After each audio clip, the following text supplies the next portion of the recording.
Hey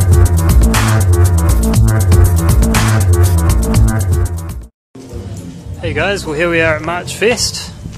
There's some stuff being set up over there, some sound checks and things. Just got here a little bit earlier, and here's our stand. There'll be a bit more to it, like a banner and all that sort of stuff. We've got a TV just playing a slideshow just to demonstrate what Sober's all about, and some flyers and things there, and there's a bit of smoke. And over here we've got the home brewing setup, in which they'll be doing at least a all grain and a partial mash, so so should be pretty awesome. Home brewing demo. It's always a nice touch. Awesome. So yeah, things will be starting up shortly, and we'll get into it. Cheers. Cool, so here we've got the Marchfest cup, very similar to last year's, except instead of a white label it's pink. Looks pretty cool. And the Marchfest guide to the bands and music there. There you go, just for you guys who are interested in that. And some locations and things where all the beer's being served. They've got more taps this time, which is awesome. Tokens, there's our pricing on tokens, so you guys can see that. Various foods that are going to be available around the place, and I've already seen a few of them set up already. Some advertising there. And here's all the beers, which I announced earlier on my Homebrew Wednesday a couple of weeks ago. But just for your pleasure, there you go.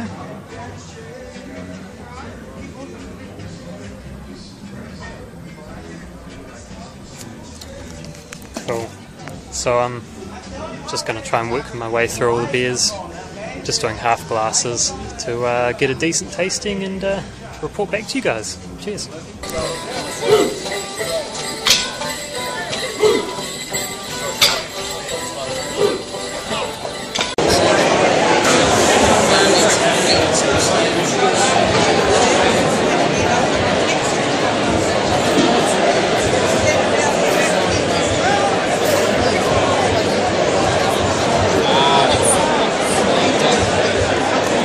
Hey guys, so just got the first beer. First up is the Mint Lager from Lighthouse Brewery here in Nelson. So it's a 4.5% beer. Name of this beer speaks for its taste. No tasting notes needed. So we'll give it a whirl.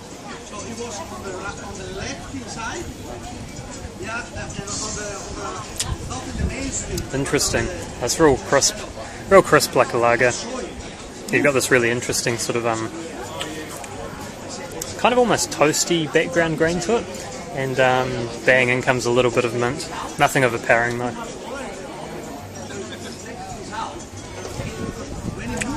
That's really cool. Never had that before. So there you go, mint lager. Hey guys, just checking out another beer here. Doing the Golden Beer Crowd Pleaser. So Golden Beer's from Pua, they've been there a little while. Good brewery. So it's apparently meant to be just a really refreshing drink for a warm afternoon. Gently bittered with Waimea Hops.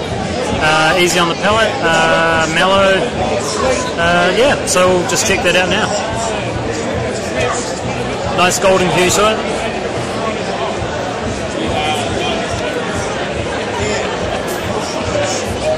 It's not watery, but it is very mellow, very easy to drink, very refreshing. Little bit of biscuitiness to it as well, so it's really a good beer that you drink sitting in the sun, on the porch or whatever. So it is what it is. Good on them. Yeah, there's that one. Cheers. Hey, so on to the next beer now. Just doing the Gold Rush from Totoro Brewing in Wakefield. So it's a lager. And what do they say about it? Mainly just talking about, old times, growing the hops in the fields and things. they just talk about it being fresh, crisp, and sort of a summer lager. And that's basically the gist I'm getting out of it too. And it's actually really nice and crisp, real classic lager. No extra flavours or anything in there. Real nice golden hue to it as well. So yeah, really drinkable. I'd definitely have this one again. So yeah, go on to the next one. So we've got another beer going at the moment. This one is McCashin's In Pacific. So it's a 5% Pilsner and an unmistakable aroma of roasted coconut and vanilla. That is different on my cards. So check it out. Nice golden hue to that one. So I'll give it a bit of a taste and tell you guys what I think.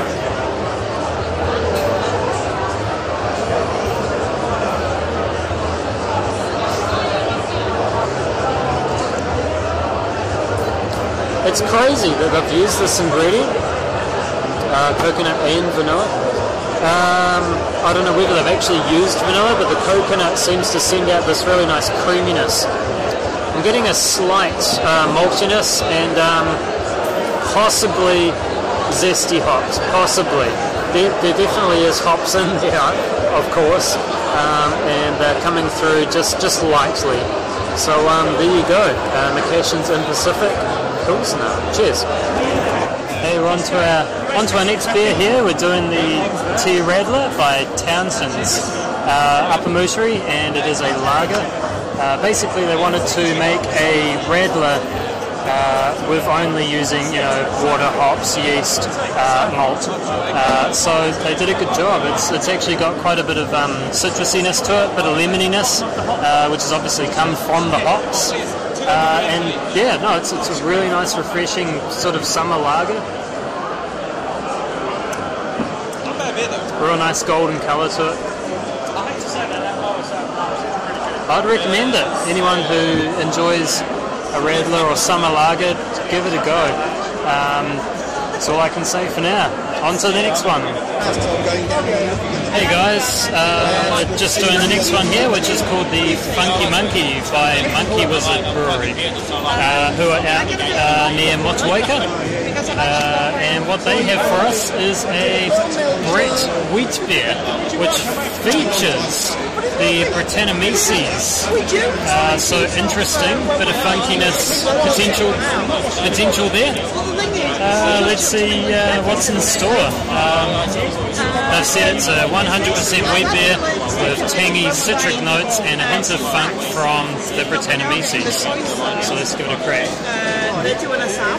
So it's kind of cloudy, but you still get kind of like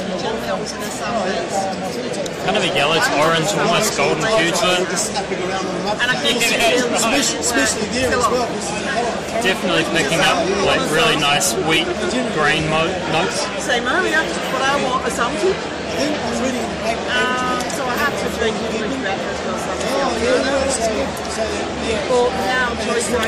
picking up mainly like the wheat grain, not so much the citrusy notes. I'll probably get that later on in the beer.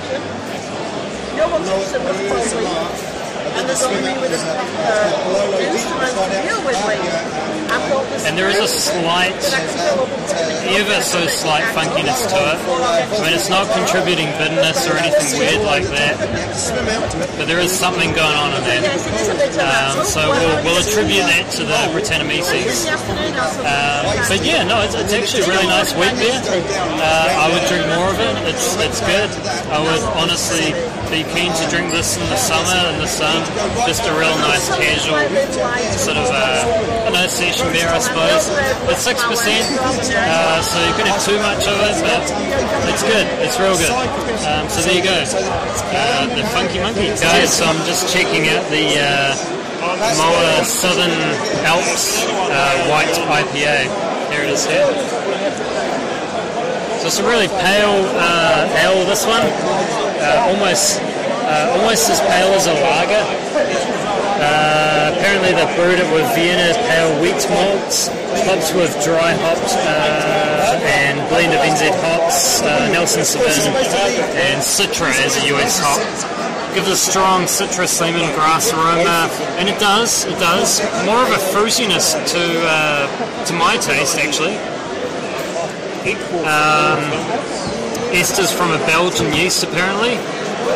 Coriander for spicing, and quite some complexity in the fusion of Belgian Wit and IPA, which is true, fair enough.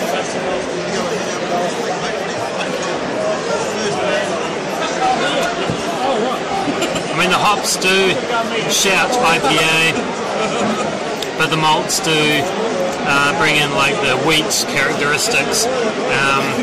Neither are over the top or in your face. They're quite nice, sort of medium strength. It's quite good, quite good. Hey, so we're going in for another sip it here. This one is the Eel and Comic Ale by Dead Good Beer. So Dead Good Beer is by the guys who actually own and operate the Free House here in Nelson, which is a pub. They do pretty well, and they usually make pretty good beers. Really nice, drinkable, awesome beers. So Eel and Comic Ale, let's go for it.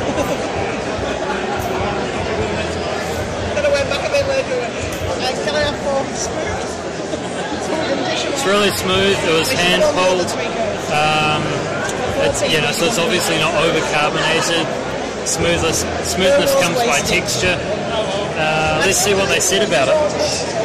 Chinook, Kohatu, and Pacific Jade hops allows this ale's peachiness to blossom, whilst a little Bambling X in the mash balances the UK pale and crystal malts.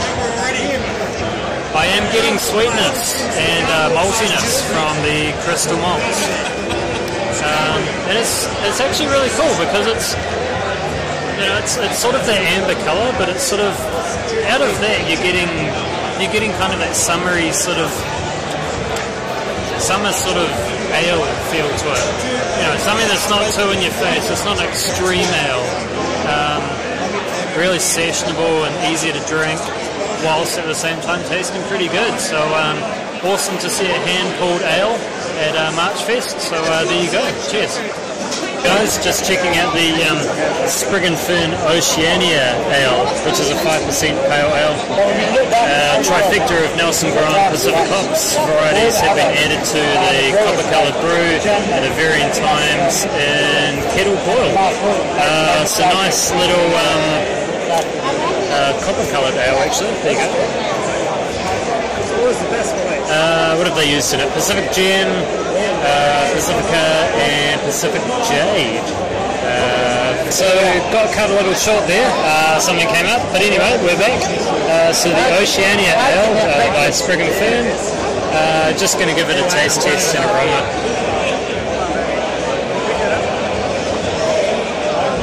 Getting a real intense sort of malty caramelly aroma from it.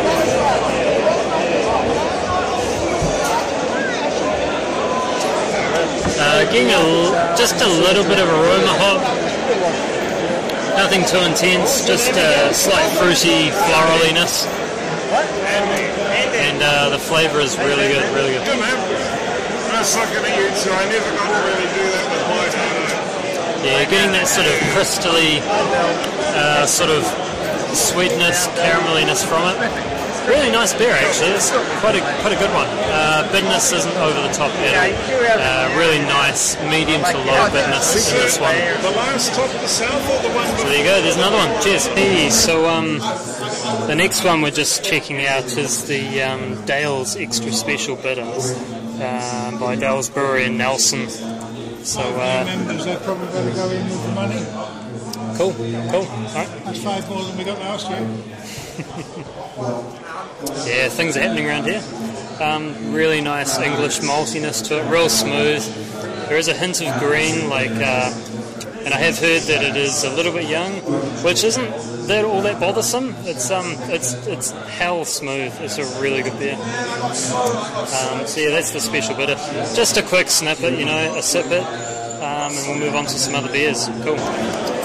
Alright, so for the next one we're doing the 1080 IPA. Apparently there's 80 different varieties of hops in this one, over 10 hop additions. I called bullshit on that earlier, but we sat down today, maybe there are 80 different varieties. varieties of hops. Yeah, there's the colour. It seems a bit insane though. Kind of an orangey golden cube.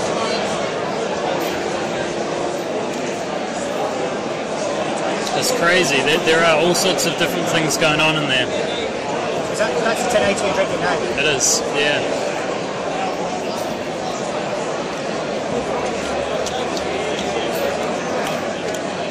And funny enough, you can get a bit of the malty backbone out of it as well. It's not all just hops. Oh, okay. So it's not that over the top, really. It's sort of, yeah. Yeah, I wasn't sure when I read the read up on it. Yeah. It's just going to be a complete hop bomb. Yeah, and it's not really. It's nice. A nice medium level of goodness. Well, I'm going to go see Soren. And it's not a hot bomb, so there you go. That's nice. So that one's by West Coast, so it's 1080 IPA. Cheers. Hey, sorry about the noise. Now we're doing the Renaissance Scotch on Rye 70 Ale. What they say about this one is a lower alcohol version of the brewery's famous Scotch Ale, brewed using rye plus some oats and wheat, with hopefully a big mouthful of a sensible ABV. Okay, 4.5% Scottish Ale. Really nice dark amber colour.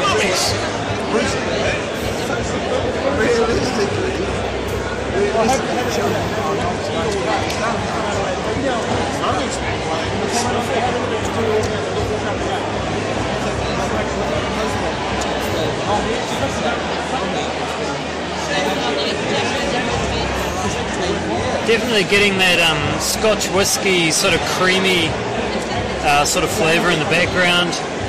Amber. Definitely a malty beer, although there is just a touch of bitterness in there. Nothing too crazy. Certainly not Waimea Hops. So there you have it with that one. So that's the Renaissance Scotch on Rye 70 Ale. Cheers. Doing the next one here, which is the Founders Stick That Start again. Founders Stick That in Your Pipe, which is the 5.5% smoked ale. Beach smoked malt dominates the aroma and continues its presence through the palate, lingering at the finish like a smouldering campfire.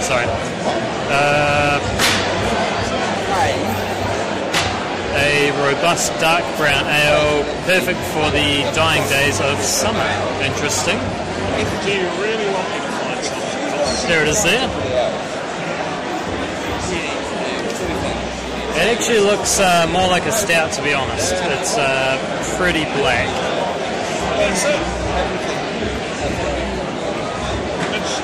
The aroma is that of a black IPA, to be honest.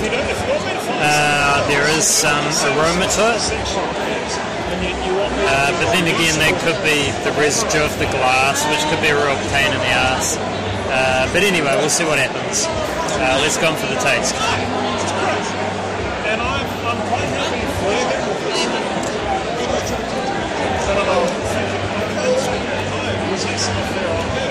Honestly, I'm not picking up on like a real big smokiness. If anything, it's quite a light smokiness in this ale. I'd say this one's more attributed to a like a porter with smoked malt, whether it's peat smoked or Ralph malt. Not bad. Definitely has a little bit of aroma to it, just a slight fruitiness. So I'm assuming there's some sort of hop in there, which is kind of taking over a little bit. But there you go. So that's the Founders Stick It In Your Pipe, 5.5% smoked ale. Hey, just checking out the Muscle and Love Muscle, which is a 5% muscle porter apparently. He got a whole 90 grams of wet hops. Did you give him enough nitrogen? It's more of a brown ale. Fish. Loads of fish. Loads of fertiliser. Interesting, it doesn't have much of a porter flavour to it, but there is a slight off flavour. Not saying bad, just off, which, you know, could be what they've added to it. Kind of a kind of salty in a way. Could be attributed to the mussel. Apparently they brewed it with real mussels. So anyway, it's a real mussel porter. So there you go. Interesting. There is it. It's not easy. Hey, so we're just checking out the the last beer, I think, which is the 8-wired Rastafari Stout. Foreign Extra Stout, 6%.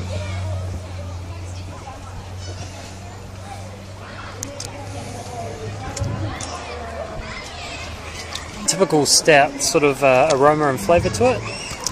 They say this one is interpretation of a style of beer that is surprisingly popular in the Caribbean. Foreign Extra Stout. Main difference from the beer they drink here is that this will be very well hopped. Interesting. I think I grabbed a little bit of aroma hop off it. I don't know whether that's from this drink though. Possibly could be. Almost like an IPA, black IPA, sorry, but with that stoutiness to it. So there you go. It's actually quite nice. So that's the 8-wired Rastafari Stout, 6%. Foreign Extra Stout.